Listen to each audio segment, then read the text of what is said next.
জলেশ্বৰ পীৰবাৰীত উপস্থিত আমবাৰী জিলা পৰিষদৰ সদস্য জেহেৰুল ইছলাম পীৰ চাহাবৰ সৈতে মত বিনিময় কৰি আশীৰ্বাদ গ্ৰহণ।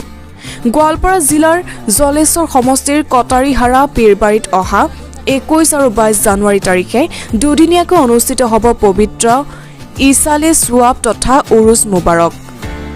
এই উপলক্ষে ইতিমধ্যে পীৰবাৰীত ব্যাপক প্ৰস্তুতি আৰম্ভ হৈছে। উৰুজ উপলক্ষে এইবাৰো অসমৰ লগতে বিভিন্ন প্ৰান্তৰ পৰা হাজাৰ হাজাৰ ধৰ্মপ্ৰাণ লোক কটাৰীহাৰা পীৰবাৰীত সমবেত হোৱাৰ সম্ভাৱনা আছে। ইফালে আজি আমবাৰী জিলা পৰিষদৰ সদস্য তথা জলেশ্বৰ সমষ্টিৰ কংগ্ৰেছৰ আশাবাদী প্ৰাৰ্থী জেহেৰুল ইছলাম পবিত্ৰ মাজাৰ এ শ্বৰীফত উপস্থিত হৈ বৰ্তমানৰ পীৰ চাহাবৰ সৈতে মত বিনিময় কৰে। তেওঁ পবিত্ৰ উৰুজ মুবাৰক অনুষ্ঠান সফলভাৱে সম্পন্ন হোৱাৰ শুভকামনা জ্ঞাপন কৰে। জেহেৰুল ইছলামে এই উৰুজ মুবাৰক জলেশ্বৰ সমষ্টিত ধৰ্মীয় সম্প্ৰীতিৰ এক অনন্য প্ৰতীক বুলি আখ্যা দিয়ে। মই ভাল পাইছো যে এইটো ইয়াত যেটো উৰুজ মুবাৰক হয় নহয়, এইটো গোটেই অল ওভাৰ ইণ্ডিয়াৰ মানুহ আহে।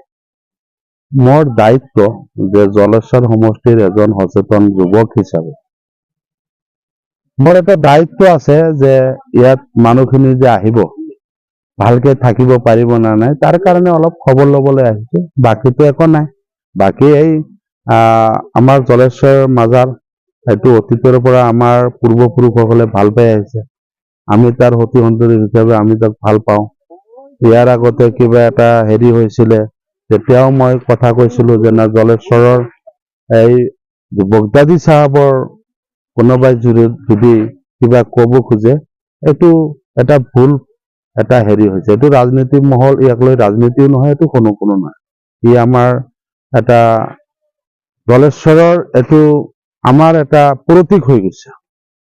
এনেকুৱা আদৰ্শ যে পীৰবাৰী মাজাৰ ইয়াত আমি খবৰ ল'বলৈ আহিব লাগিব, এটা পৰম্পৰা আমাৰ হৈ গৈছে।